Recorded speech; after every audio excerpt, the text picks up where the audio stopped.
Hey guys, welcome to the Liberal Hive Mind, a channel solely focused on exposing the abundant hypocrisy of the left. Folks, it's the end of an era. It is the end of the era of circle back Jen Psaki, as she has officially left the White House, and her replacement, Karine Jean-Pierre, officially took over press secretary duties yesterday. And just as you might expect when it comes to Democrats, they call themselves progressives, but they never seem to progress. This is not an upgrade. Jen Psaki was the worst press secretary in American history, at least according to my standard, and Karine Jean-Pierre, well, she might even be worse. Yesterday was her first day, and I guess you could say it was her first day dealing with Peter Doocy as the official White House press secretary. She's filled in here and there in the past, but yesterday was her first official day behind the podium, and of course it was a complete train wreck. You know, I've criticized Jen Psaki a whole lot because she's one of the biggest liars I've ever seen, but you can't really blame Jen Psaki being the White House press secretary for a Democrat administration, especially for Joe Biden. Your job is essentially to lie and play defense for the Democrat establishment and the Democrat narrative. And in this particular case, it's very sensitive because your job is to clean up Joe Biden's constant mess. I've often said that Jen Psaki had the hardest job in Washington, and I think yesterday Karine Jean-Pierre proved that point. It's not exactly easy to have to show up to that podium every single day and manufacture straight up manure with every tough question that Peter Doocy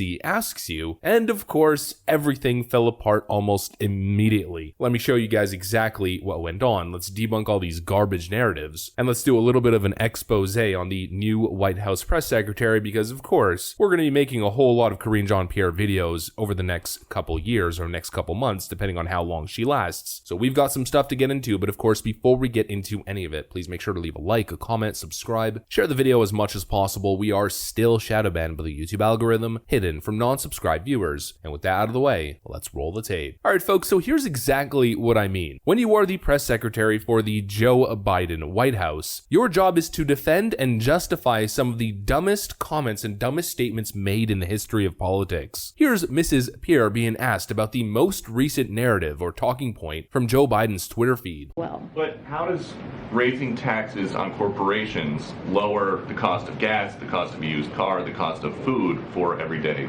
Americans? So look, I think we encourage those who have done very well, right? Especially those who care about climate change, to support a fair tax code that doesn't charge manufacturers, workers, cops, builders a higher percentage of their earnings, that the most fortunate people in our nation, and not let that stand in the way of reducing energy costs and fighting this existential problem, if you think about that as an example. Have you ever seen such a ridiculous pivot? She didn't even answer the question. Frankly, she's not equipped to answer the question. She doesn't know what she's talking about. The same garbage we see from these left-wing establishment goons funneled through the Democrat pipeline, through MSNBC and CNN correspondents, to White House press secretaries, just total diversion, never answering questions honestly. He asked a very clear and concise question. How does raising taxes on corporations lower the cost of gas, the cost of used cars, and the cost of food for everyday Americans? She immediately pivots to climate change, and then says something about certain groups of people that are going to be exempt to tax raises, avoiding the question entirely because the answer to that question is that raising taxes on corporations is going to further raise prices for everyday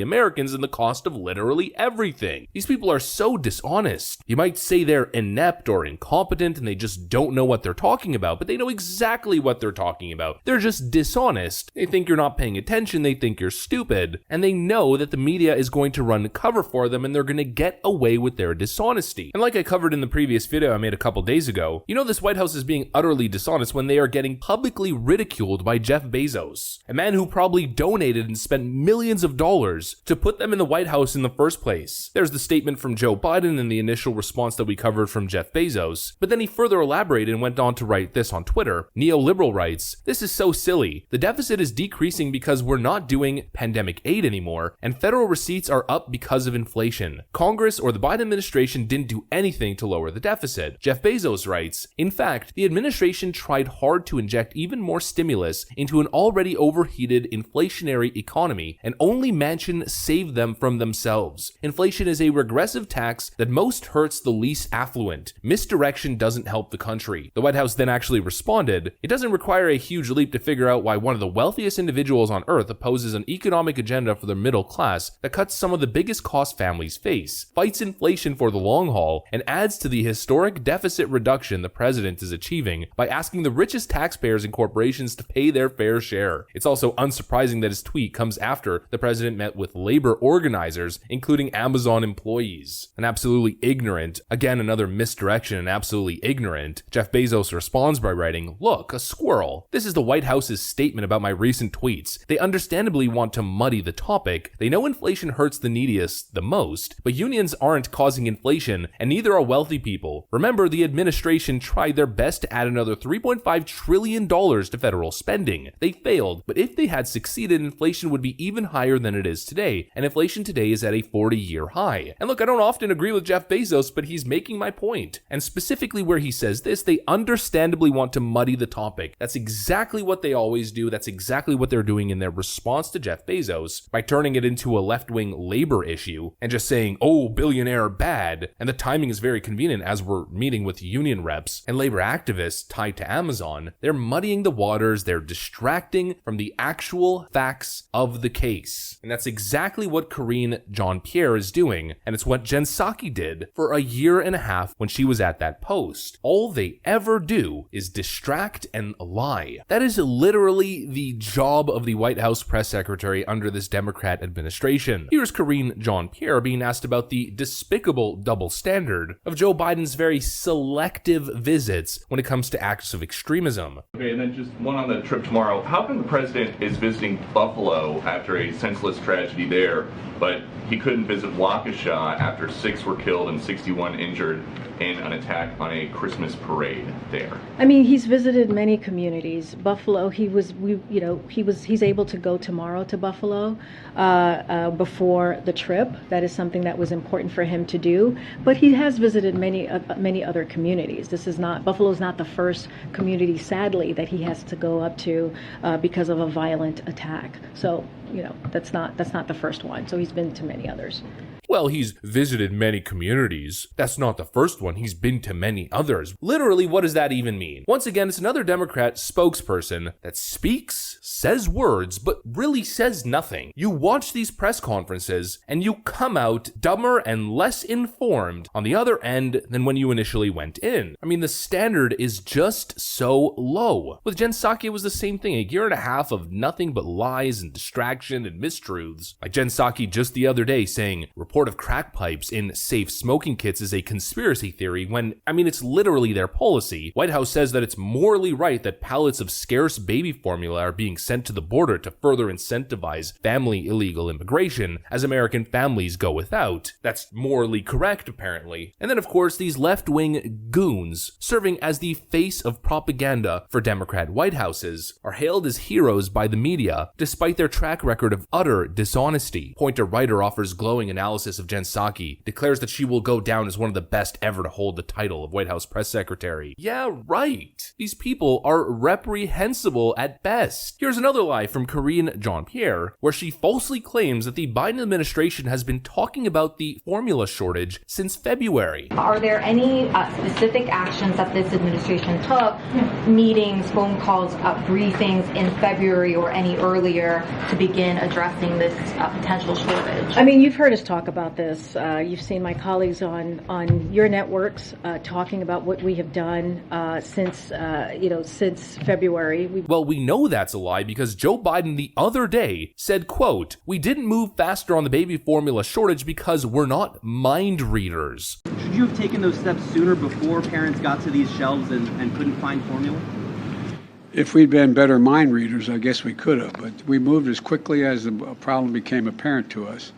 And we have to move with caution as well as speed. This complete incompetent buffoon, what he meant to say was, we aren't fortune tellers, I guess. We aren't oracles. We can't see into the future. He says mind readers, which makes no sense whatsoever. But once again, it's another blatant lie that exposes the dishonesty of this current White House. And now we have Karine Jean-Pierre at the forefront of all of it, and it's no wonder that she's already looking like a deer caught in the headlights, which is no surprise considering her track record. Karine Jean-Pierre has a history of using literally the laziest possible argument when confronted with anything. Racism, sexism, misogyny, all of that, homophobia, xenophobia, we connected to Donald Trump. Fox News was racist before coronavirus. They are racist during the coronavirus. Fox News will be racist after the coronavirus. Walks like a racist, talks like a racist, acts like a racist. It is a racist. And we have a racist president in the White House. Birtherism, which is inherently racist. They want to put up these awful voter registration, voter suppression laws, which is racism. And you can't exactly be the White House press secretary and just fall on racism over and over again and lob false racism accusations when your job is to deal in facts and actually set the record straight. She has a complete inability to tackle tough questions and relay the facts, probably because her entire career she's relied on the path of least resistance when it comes to left-wing arguments, that everything she disagrees with is just racism. Another utterly unqualified Democrat spokesperson who I am sure is going to provide us with tons of content. We are going to be making a whole lot of videos here now, aren't we? That's what I got for you guys though. If you enjoyed this video, please make sure to leave a like, a comment, subscribe, share the video as much as possible. We are still shadow banned by the YouTube algorithm, hidden from non-subscribed viewers. I'm gonna get back to work though. I want to thank you guys for watching, and I'll see you on the next one.